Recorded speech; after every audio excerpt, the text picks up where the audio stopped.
അല്ലാതെ പലരും ലാത്വിയയിൽ പറയുന്നത് പോലെ ഏറ്റവും കൂടുതൽ സ്റ്റുഡൻസിനെ വിട്ടിട്ടുണ്ട്. പക്ഷേ ഈ വിട്ട സ്റ്റുഡൻസിനൊക്കെ പിന്നെ എന്ത് സംഭവിച്ചു എന്നുള്ള കാര്യമാണ് ഇനി വരുന്ന സ്റ്റുഡൻസ് നോക്കേണ്ടത്. Latvia is not a good option for students in 2025. കാരണം മിഡിൽ ക്ലാസ്സിൽ നിന്ന് സ്റ്റുഡന്റ് ആയിട്ട് യൂറോപ്പിലേക്ക് വരാൻ ആഗ്രഹിക്കുന്നവർ എക്സ്പെക്ട് ചെയ്യുന്ന കുറച്ച് കാര്യങ്ങളുണ്ട്. എന്തൊക്കെയെന്ന് വെച്ചാൽ പാർട്ട് ടൈം ചെയ്യാൻ പറ്റണം, കുറച്ചൊക്കെ സേവിങ്സ് ഉണ്ടാക്കണം, ആഫ്റ്റർ സ്റ്റഡീസ് നമ്മൾ ചൂസ് ചെയ്ത കൺട്രി തന്നെ സെറ്റിൽ ചെയ്യാൻ പറ്റണം, അല്ലെങ്കിൽ ബെറ്റർ കൺട്രിയിൽ നമ്മൾ എവിടെ പോകുന്നു അതിനേക്കാൾ ബെറ്റർ ആയിട്ടുള്ള കൺട്രിയിൽ പോയി സെറ്റിൽ ആവാൻ പറ്റണം. പക്ഷേ ഈ ലാത്വിയയുടെ കാര്യത്തിലാണെങ്കിൽ നാട്ടിൽ നിന്ന് റിക്രൂട്ട് ചെയ്യുന്ന ഏജൻസീസ് ഒക്കെ പറയുന്ന ഒരു കൺവിൻസിങ് വേർഡ് ആണ്, യൂറോപ്പിലേക്ക് ഒരു എൻട്രി എന്നുള്ള നിലയ്ക്ക് ലാത്വിയ ബെസ്റ്റ് ഓപ്ഷൻ ആണ്.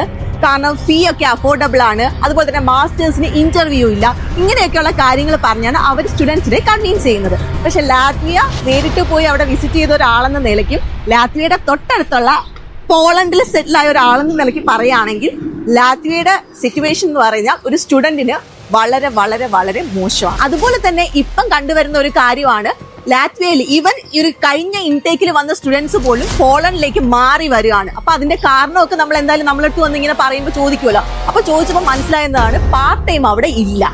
ലാത്വിയ ഞാൻ നേരിട്ട് പോയിട്ടുള്ള ഒരു കൺട്രിയാണ്, വളരെ ചെറിയൊരു രാജ്യമാണ്, അതിന്റെ ക്യാപിറ്റൽ സിറ്റി തന്നെ വളരെ ചെറുതാണ്. സോ സ്റ്റുഡൻസിന് പാർട്ട് ടൈം ഓപ്ഷൻസ് ഒക്കെ അവിടെ വളരെ കുറവാണ്. അതുപോലെ തന്നെ ആഫ്റ്റർ ഗ്രാജുവേഷൻ അവിടെ വർക്ക് പെർമിറ്റ് കിട്ടുക എന്നുള്ളത് വലിയൊരു ക്വസ്റ്റ്യൻ മാർക്കാണ്. ഈ കാരണങ്ങളൊക്കെ കൊണ്ട് തന്നെ ഒരുപാട് സ്റ്റുഡൻസ് ഈവൻ ഞാൻ വളരെ ഒരു ഇതായിപ്പോയി. കാരണം കഴിഞ്ഞ ഇൻടേക്കിൽ വന്ന സ്റ്റുഡൻസിന് പോലും 2-3 മാസം കഴിഞ്ഞിട്ട് പോളണ്ടിലേക്ക് മാറണം. വളരെ മോശം എന്ന് പറയാൻ കാരണം അവിടുത്തെ യൂണിവേഴ്സിറ്റീസ് മോശമാണെന്നോ അവിടെയുള്ള ആൾക്കാർ മോശമാണെന്നോ അല്ലെങ്കിൽ ക്വാളിറ്റി ഓഫ് എഡ്യൂക്കേഷൻ പ്രൊവൈഡ് ചെയ്യുന്ന മോശമാണെന്നോ അങ്ങനെയൊന്നും അല്ല. ലാത്വിയേക്കാൾ എന്തുകൊണ്ടും സ്റ്റുഡൻസിന് ബെറ്റർ ആയിട്ടുള്ള ഓപ്ഷൻ തന്നെയാണ് പോളണ്ട്. കാരണം ലാത്വിയയിലായിരുന്നാലും പോളണ്ട് ആയിരുന്നാലും സെയിം ഫീ സ്ട്രക്ചർ ആണ് കോഴ്സസിന് വരുന്നത്. അതുപോലെ തന്നെ കോസ്റ്റ് ഓഫ് ലിവിംഗ് സെയിം ആണ്.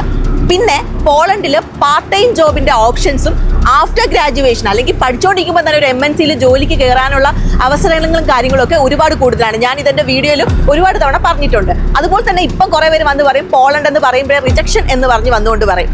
അപ്പൊ ചോദിക്കുകയാണെങ്കിൽ ലാത്വിയയിൽ റിജക്ഷൻ ഉണ്ടാവാറില്ല, ഉണ്ട്. പക്ഷെ പോളണ്ടിൽ റിജക്ഷൻ ഉണ്ടാവേണ്ട മെയിൻ കാരണം പ്രോപ്പർ ആയിട്ടുള്ള ഡോക്യുമെന്റേഷനും ഇന്റർവ്യൂ പെർഫോമൻസ് ബാഡ് ആവുമ്പോഴാണ് പോളണ്ടിൽ മെയിൻ ആയിട്ട് റിജക്ഷൻസ് ഉണ്ടാവുന്നത്. അപ്പൊ ഞാൻ സജസ്റ്റ് ചെയ്ത ഏജൻസി വഴിയൊക്കെ ഇവിടെ സ്റ്റുഡൻസ് കഴിഞ്ഞ ഇൻടേക്കിലൊക്കെ ഒരുപാട് പേര് വന്നിട്ടുണ്ട്.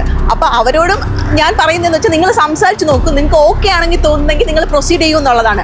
അല്ലാതെ പലരും ലാത്വിയയിൽ പറയുന്നത് പോലെ ഏറ്റവും കൂടുതൽ സ്റ്റുഡൻസിനെ വിട്ടിട്ടുണ്ട്. പക്ഷേ ഈ വിട്ട സ്റ്റുഡൻസിനൊക്കെ പിന്നെ എന്ത് സംഭവിച്ചു എന്നുള്ള കാര്യമാണ് ഇനി വരുന്ന സ്റ്റുഡൻസ് നോക്കേണ്ടത്.